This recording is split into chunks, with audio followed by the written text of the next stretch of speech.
How's Mrs. Sorani doing? Siti sighed. Her headache comes and goes, Indoon.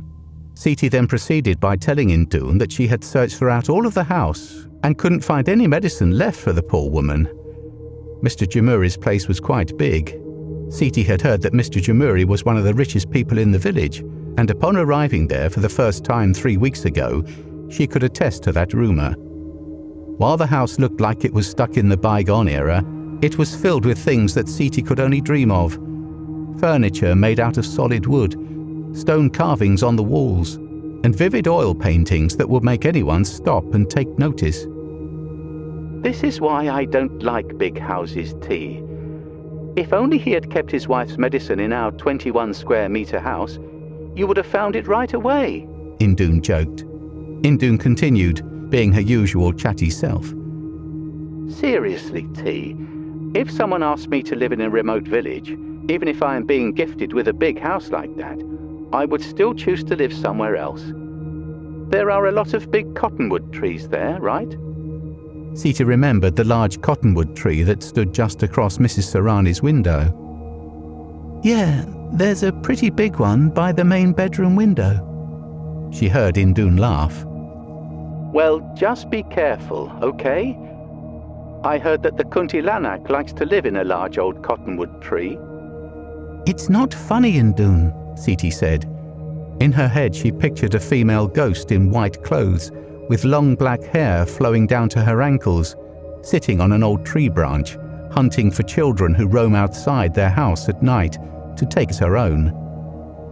The ghost stories told by her late mother when Siti was little to make her return home after sunset still managed to make her shudder. She heard Indoon laugh again. Maybe Mr. Jamuri owns a Kuntilanak in that cottonwood tree, T. Legend says owning a Kuntilanak would make you rich.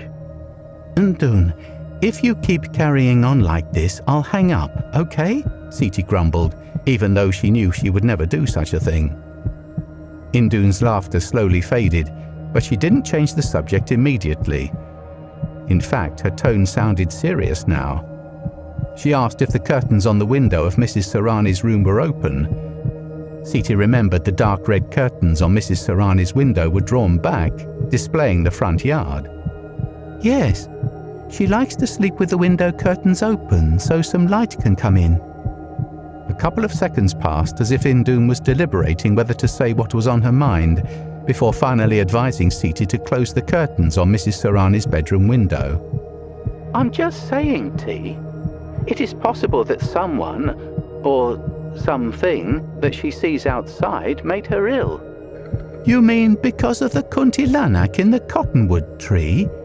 Siti couldn't hold back the annoyance in her voice.